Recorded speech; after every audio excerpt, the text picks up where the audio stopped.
As a keynote speaker of the organized session of this VR annual conference, the speaker, who has led the era of VR from its birth to the present as one of the pioneering researchers in this field, would like to trace historically what the metaverse initially aimed at, clarify the relationship between VR and the metaverse from the perspective of telexistence, and discuss how it will develop into telexistence in the future.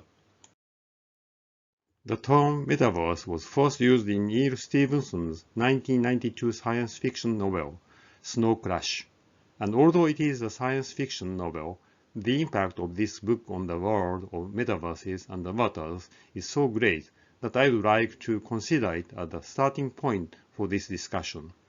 Neil Stephenson seemed to have originally thought that the metaverse and the virtual reality are the same thing. This can be read from the statement Neil Stephenson made in his acknowledgments for Snow Crash, as shown on this slide. In other words, he states that both metaverse and avatar are the same as virtual reality, but he came up with the term because he didn't like it and didn't want to use it. In fact, Neil Stephenson's 1992 metaverse in Snow Crash was a world so complete in physicality and reality that you could play sword fight in it. The metaverse of Snow Crash is indeed a virtual reality that fulfills the three elements of VR. The three elements of VR are three-dimensional spatiality, real-time interaction, and self-projection. I would venture to simplify it to say that the metaverse is a virtual reality environment that can be shared by many people. In fact, Chapter 7 of the textbook Virtual Reality Studies, Professor Keiji Mitsubushi of Digital Hollywood University describes the four conditions for a metaverse as is shown on the slide. One is the three-dimensional spatiality and real-time interaction among the three requirements of VR, and two is self-projection. Three is a VR environment that can be shared by many people. This definition adds the ability to create objects in the space. Generally, in the metaverse, object creation tools, avatar creation tools, and script languages for creating interactive content are provided, and currency and points for activating economic and social activities are also common, but these are not required. Therefore, basically, a metaverse is a VR environment that can be shared by many people. Since the metaverse is essentially a VR environment, I would like to take a brief look back at how VR itself has progressed. 3D and VR are two technologies that have a great relationship. If you look back through the history of 3D, you can see that every 30 years there is a 3D boom, and then 10 years after the 3D boom, there is a VR boom. History shows that 3D first appeared in the 19th century, but the dawn of 3D did not come until the 1920s. After the dawn of 3D, the first 3D boom came in the 1950s, and the name 3D was established at that time. Then came the second 3D boom in the 1980s, followed by the third 3D boom in the 2010s. The 1960s, 10 years after the first 3D boom, was the dawn of VR, and the 1990s, 10 years after the second 3D boom, was the first VR boom. Based on this, I predicted in my keynote speech at the VRSJ annual conference in 2012 that the next second VR boom would be in the 2020s, and that prediction came true, and we are now in the midst of the second VR period of VR. The dawn of VR is a period that only a few people paid attention to at that time, but looking back later, we can say that this is where it all started. One of the achievements of the dawn of VR is Morton Heilig's sensorama. Photographing is performed by the upper left device. For playback, use the upper middle device to sit on the seat and hold the handle. The engine sound is heard, the vibration is transmitted to the steering handle, and the 3D sitescape spreads in front of you with stereo sound. The wind hits the face from the front, and when you pass the side of the pizza shop, you can feel the delicious smell. This is the forerunner of the VR device that provides almost all five senses. This video is a valuable record of Sensorama when Asahi Shimbun reporter Ikuo Sakane, currently Yama's honorary president, visited High League in 1984 for interviews and motion photography. This is the now famous HMD called the Sword of Damocles by Ivan Sutherland, who won the Kyoto Prize. Although a line drawing, the CG world is rendered in conjunction with the motion of the human head, so it appears to stand still in place, and one can even go around this object to observe it. This achievement is said to be the beginning of VR, but this system is actually the beginning of AR, since the CG appears to float in the real world. A decade later, in the 1990s, the first VR boom occurred. It all started with the famous iPhone system developed in 1989 by VPL's Jaron Lanier in collaboration with NASA, which came about 20 years after Sutherland. Sutherland's Sword of Damocles is an augmented reality environment, which means that you can see through to the real world and the computer-generated artifacts are added to the real world where you are now. In that sense, strictly speaking, it was not yet enough for VR. In contrast, the VPL iPhone, in combination with a device called the Data Grab, projects the self into the VR world. In other words, the user can see his or her own hand in the VR world, creating the sensation of being immersed in that world. With the 1989 VPL system, the three elements of VR, namely three-dimensional spatiality, real-time interaction, and self-projection, have been realized. Incidentally, in our Telexistence, we completed a system with these three elements in 1988, including manipulation by our own hand in a CG environment and real space. In the 1990s, another system with the three elements of VR, called Cave, was completed. This was presented at SIGGRAPH in 1992 by Carolina Cruz-Niera, Thomas DeFanti, and Daniel Sanden, and was a study of turning a room itself into a three-dimensional interactive environment. The origins of VR were born in various fields in the 1980s, when the second 3D boom took place. For example, Scott Fisher developed the concept of virtual display and virtual console. In the field of computer graphics, the trend advocated by Sutherland was computer graphics, 3D CG, real-time 3D CG, real-time interactive 3D CG. In the field of art, Myron Kruger and others called interactive art as a responsive environment. In the field of computer simulation, Thomas Furness and others have proposed a super cockpit, a further development of the flight simulator, which allows the user to control the aircraft as if operating the actual aircraft. The telephone evolved into the video phone, and the realistic teleconference was proposed as an advancement of the video phone. Teleexistence or telepresence, which is an advancement of teleoperation and gives a sense of presence or existence, was born and developed in the 1980s.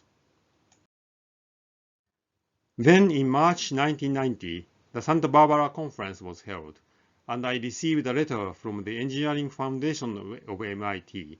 The letter came by airmail, not by email, as it does now, inviting people who are doing research in VR to come to a research meeting. So people from various fields gathered together in Santa Barbara, presented their research, brainstormed, and discussed. Although the participants were working in different fields, there were common elements in their research. Although they are in fields that seem completely different and have developed in various ways, they all have something very much in common. They all seek three dimensions. Moreover, that 3D is an interactive 3D that changes, reacts, and transforms in response to human movement. At the same time, we are seeking a sense of our own presence and a seamless connection between ourselves and our environment. From this perspective, it has become clear that although at first glance each field of research may appear to be different, they are in fact pursuing the same elements, and that technologies that emerge in one field can be applied in other fields as well. Thus, it has become clear that what we are pursuing can be established as a unified field of study. The Santa Barbara Conference in 1990 was, in this sense, the Big Bang for VR. In other words, the 1990 conference was the starting point of the discipline of VR. In Japan, a research committee on actual reality and teleexistence was formed in 1990, shortly after the Santa Barbara Conference, and the first ICAT, International Conference on Actual Reality and Teleexistence, was held in 1991. We consider this to be the start of VR in Japan. It is recognized as the earliest international conference on VR initiated in Japan and the first in the world, and since 1997 it has been hosted by the Virtual Reality Society of Japan, and recently it has developed into ICAT EGVE in cooperation with Eurographics in Europe. IVRC, International Intercollegiate Virtual Reality Contest, is a virtual reality contest of the student, by the students, for the students, held annually since 1993. Despite the fact that the winning entry was created by students, it has been accepted by many international conferences and exhibitions, including SIGGRAPH's Emerging Technology, and the standard of the work is extremely high. This may actually come as no surprise, considering the large number of researchers, engineers, entrepreneurs, creators who are currently active in interactive fields such as VR have come from this contest. Some people say that the IVRC is becoming a gateway to success for VR researchers, VR engineers, and VR artists, and this may not be an exaggeration.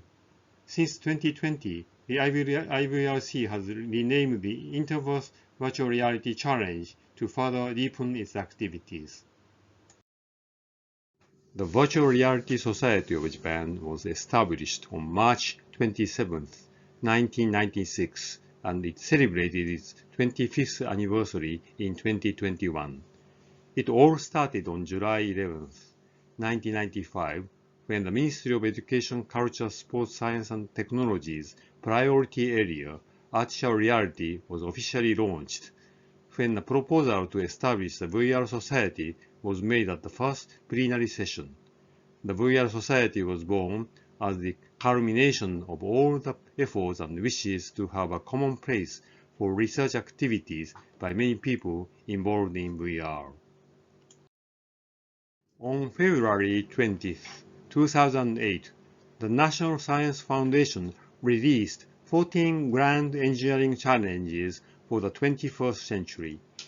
It is noteworthy that enhanced virtual reality was chosen as one of the goals. Now in the 2020s, as expected, VR is truly on its second rise. The catalyst for this is none other than Oculus Rift, a small, lightweight, high-performance and inexpensive HMD created by Palmer Luckey, who was born in 1992. As a teenager, Palmer Luckey was drawn to science fiction, especially virtual reality, and during his college years, he was inspired by futuristic visions such as Snow Crash to aspire to make affordable virtual reality technology commercially viable. And even though Oculus VR was still only releasing prototypes for developers, on March 25, 2014, Mark Zuckerberg's Facebook announced that it would acquire Oculus VR for $2 billion as soon as it received regulatory approval. This led to a number of companies, including Samsung, HTC, and Sony, commercializing similar HMDs one after another, and 2016 is now being called the first year of widespread VR adoption. Goldman Sachs' 2015 market size forecast also identified 2025 as the second rise of VR, with a hardware market of $45 billion and a software market of $35 billion in that year 2025. In fact, we are currently moving toward that. Compared to the 1990s, the period of the first rise to HMDs, the price of HMDs such as the Oculus in 2016 is less than 1/100th of the price, and the performance is 100 times higher. And in computers, the price is less than 1/100th of the price, and the performance is 1 million times higher. This high performance, inexpensive HMD was truly the key to the second rise of VR.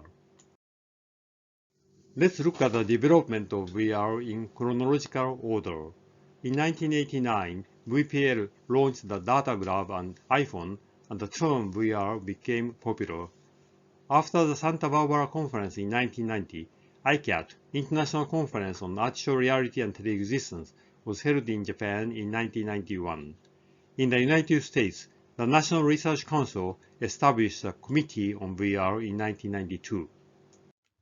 In 1993, two conferences, VRACE, Virtual Reality Annual International Symposium, and Research Frontiers in Virtual Reality, which are the predecessors of the current IEEE VR, were held. In 2008, the National Science Foundation of the United States adopted virtual reality as one of the 14 priority technology goals to be achieved this century. In 2014, Facebook acquired Oculus, and in 2016, a number of high-performance inexpensive HMDs became commercially available, dubbed the first year of VR popularization.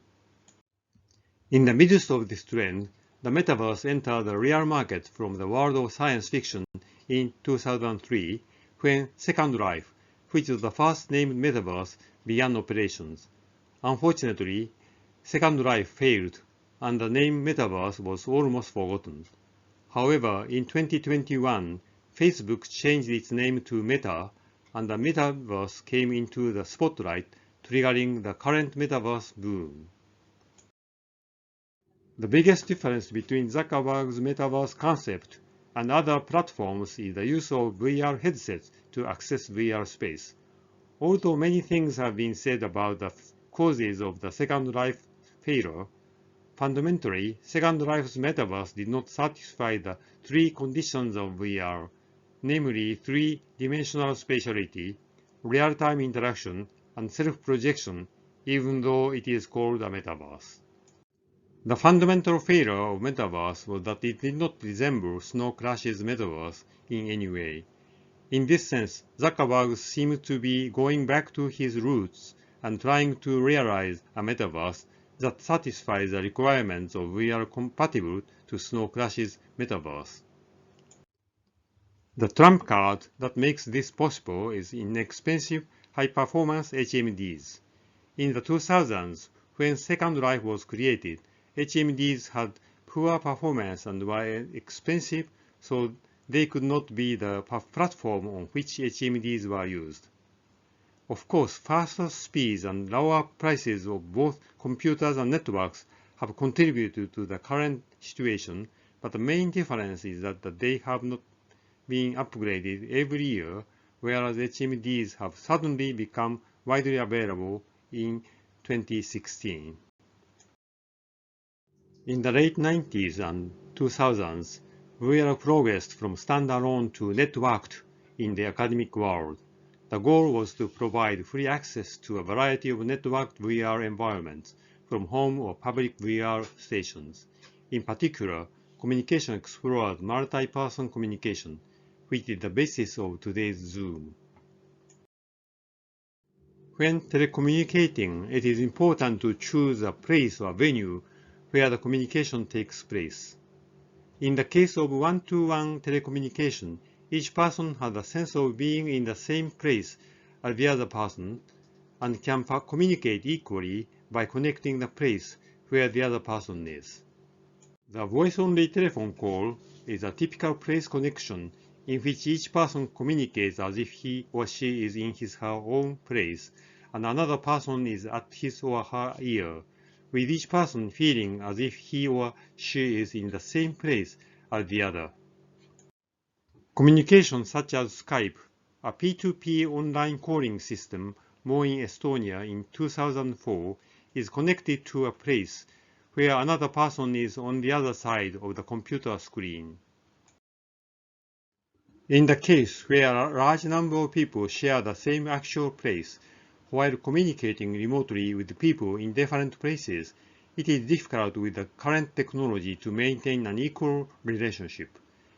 In a place where many people are gathered, participants can communicate with each other in the flesh, whereas participants in a connected place can only communicate through two-dimensional images or even three-dimensional images that are far from real, and even the sense of touch can only be transmitted through the connecting surface, and so on. In addition, the participants in the room are so excited with each other that they often forget about the remote participants on the screen, as is often the case in everyday video conferences. Therefore, this type of video conferencing system has not been successful because of the disparity between participants, so to speak. Zoom, on the other hand, allows each person to come together on an equal footing from his or her own place, even with a large number of people, and although it is two-dimensional, it can be used successfully in meetings where everyone is seated without major problems. However, the place connection method does not allow participants to share the same place, so it is not possible for participants to communicate by walking around the venue of an event, such as a party or a gathering, or to communicate in a meeting that involves movement, such as when participants get up from their seats to talk directly to a person or change places. In other words, communication that requires movement is not possible. To do so, it is necessary to set up a virtual place, such as a metaverse, where participants gather using their own avatars. This figure illustrates the concept of transfer of place into a virtual space. Incidentally, this transfer of place to the virtual space has the advantage that all remote participants can participate on equal terms without any disparity. However, with the current technology, all participants are uniformly placed in an unnatural and inconvenient situation compared to meeting in person, although on equal terms. In particular, it is difficult to convey the facial expressions of people. It is difficult to communicate face-to-face, and when people move around, their faces can no longer be viewed only from the front, so a two-dimensional view is no longer satisfactory, and a three-dimensional view is required. In 2011, we realized face-to-face communication in a virtual space, Metaverse, using a 360-degree autostereoscopic display called Twister. First, each booth displays a 360-degree 3D virtual environment. Next, two stereo cameras installed in each booth capture images of users in the booth from angles calculated based on the relative position and orientation of each user in the virtual environment. The captured images are transmitted to other twisters via communication link. Within each booth, the images of other users are placed in the virtual environment according to their relative position and orientation. In this way, users can meet, move around, and converse as if they were sharing the same space and time, even if they are in remote locations. The space within the virtual environment is 14 by 10 meters and can be moved freely. The environment is designed to look like a futuristic bar with a bar counter, tables, and an AI avatar bartender. The bar counter is also equipped with a glass which the user avatar can hold or pick up. While it is possible to photograph the entire body for use as an avatar, doing so places a burden on communication by transmitting those images to each other. Therefore, since facial information is important for communication, we created a CG avatar with only the head replaced by a live-action image. Simply replacing the part from neck up with live action would look strange. Therefore, we designed an avatar wearing a spacesuit with a transparent helmet and displayed an image of the user's head inside the helmet. This made it look as if the person with whom the user was communicating was wearing a spacesuit, thus reducing the unnaturalness. The video shows the twister camera system used to capture the user's face. The twister is equipped with self-propelled stereo cameras that move suspended on a rail installed around its perimeter. The rotation makes the twister transparent, so the inside of the twister can be seen from the outside. On the other hand, by darkening the outside, only the displayed image is visible from the inside. This allows the user to ignore the presence of the cameras and become more immersed in the virtual environment. In addition, Twister does not require 3D glasses on the user's face, allowing the user's facial expressions to be captured directly on video. A demonstration of Telexistence into the Metaverse was conducted on March 9, 2011. Users at Keio University and the University of Tokyo gathered in a space station like our Metaverse and demonstrated that they could have eye-to-eye conversations, move freely, and make gestures such as toss while watching each other's facial expressions in real time. This was 2 days before the Great East Japan earthquake. Facial expressions are important in communication, and in the science fiction novel Snow Crash, the most important factor in the success or failure of the Metaverse was the technology to convey facial expressions as it's shown on this slide. It is truly a visionary idea. Our experimental system uses a 360-degree autostereoscopic display called Twister instead of an HMD, so the user's real-time face can be captured from any direction and transmitted in real time. However, this is not the case with HMDs, which require measurement of internal images, facial muscles, surface temperature, and biometric data such as heart rate and respiration to estimate a user's facial expression, which must then be expressed as the avatar's expression. This is exactly what researchers and engineers at many universities and companies are currently working on. In the Snow Crash metaverse, as well as in many other current metaverses, people live in their own homes and offices in the VR environment, but there is no concept of teleportation to remote VR environments as well. The concept of teleexistence is virtual teleportation to remote real environments or computer-synthesized worlds, that is, the ability to freely come and go between VR environments and remote real environments equally. It is a concept that expresses the expansion of human existence, in which people can exist in a place other than where they are currently located, work freely there, and act freely. The location that differs from the location where you physically exist can be a real space or computer-generated virtual space, and the latter case, that is, teleexistence in a virtual space, is usually called virtual reality. Furthermore, by matching the real space with the virtual space, it is possible to teleexist in the real space through the virtual space, or to act as adding information from the virtual space to the real space. Of course, in teleexistence, both the VR world and the remote real world are shared not only by you but also by many people. Using the same Twister communication system that existed in the VR world, we have shown that Telexistence is possible not only in the VR world, but also in the remote real world. On February 28, 2011, Telexistence communication between the University of Tokyo and Keio University was successfully demonstrated. Telexistence in the real world requires a physical avatar, such as a surrogate robot. Telesa 4, an all-surrounding stereoscopic camera mounted on a surrogate robot, acquires and transmits a 360-degree stereo scene of the local area and presents it to Twister, allowing remote participants to communicate with local participants while enjoying a realistic view of the scene as if they were there.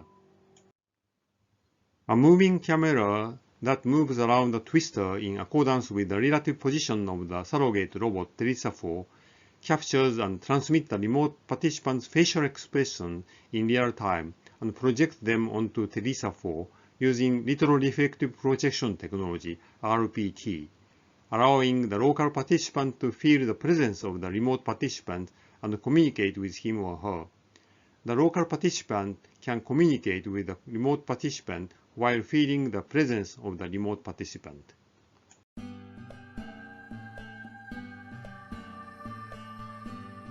We had developed a mutual teleexistence system called Telesa 4 that enables virtual participation in events through a mobile surrogate robot. Telesa 4 is implemented using an immersive audio-visual system, retroreflective projection technology, and a mobile surrogate robot.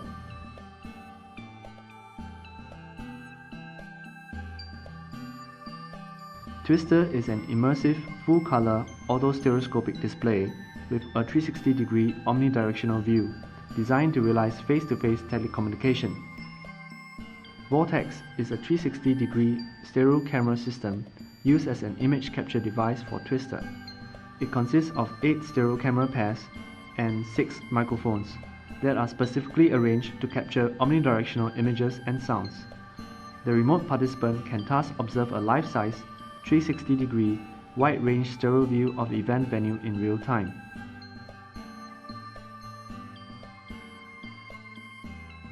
Local participants at the venue wear a head-mounted projector that uses retroreflective projection to display a real-time image of the remote participant. The head of the mobile surrogate robot is covered with retroreflective material, used as a screen to display the image of the remote participant's face. To capture the image of the remote participant, stereo cameras are installed on a rail outside Twister. These cameras are controlled to imitate the relative positions of the mobile surrogate robot and the local participants. During a trial operation, one local participant standing in front of the robot saw the frontal image of the face of the remote participant, while another standing to the side of the robot saw the side profile of the remote participant.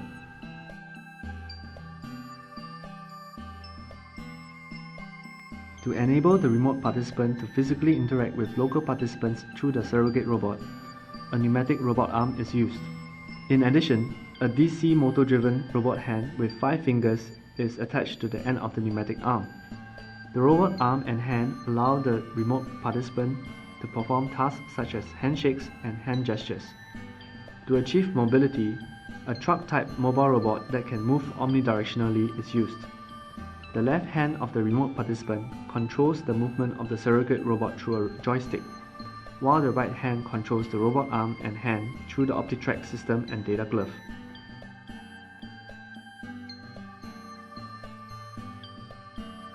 A prototype of Telesa 4 has been implemented. Feasibility experiments confirm that a realistic, wide-range stereo view of the event venue can be seen in real time, and that local participants at the event can also see the face and expressions of the remote participant in real time. The system allows the remote participant to navigate freely at the venue and perform tasks such as handshakes and hand gestures. In other words, the system allows the remote participant to enjoy meeting other participants as though physically present at the event.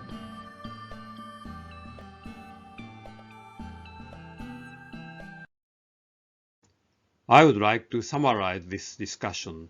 First, a metaverse is a VR world that can be shared by many people. Note that this is a different concept from the multiverse. Metaverse is basically a VR world. So as well as VR worlds, there are three types of metaverse.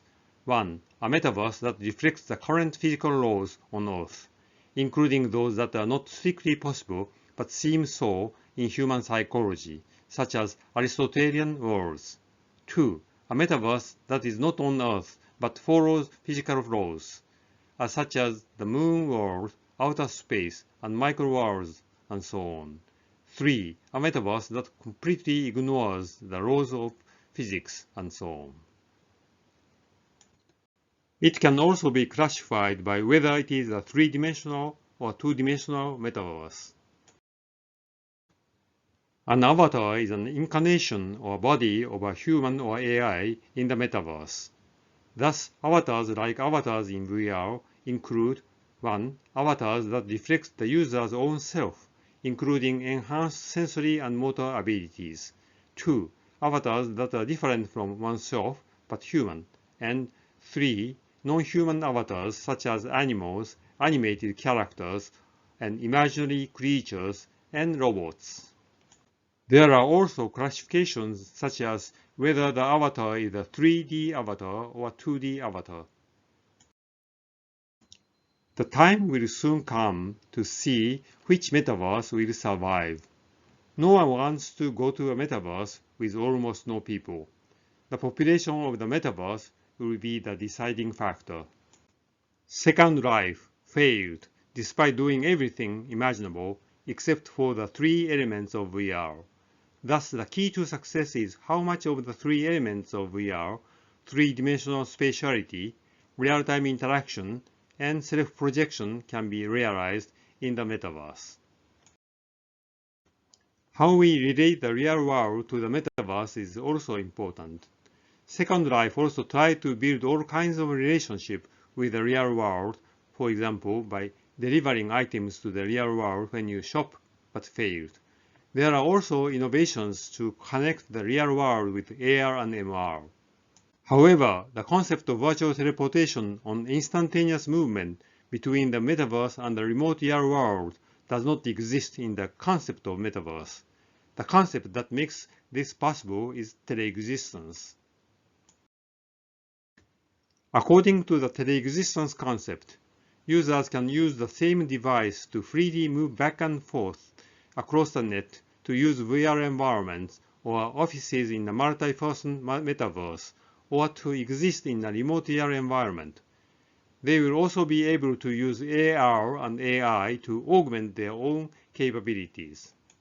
Thus, the world of the future will evolve into a telexistence society that allows people to freely move between metaverses where many people come and go and real environments where people are far away from each other without distinction.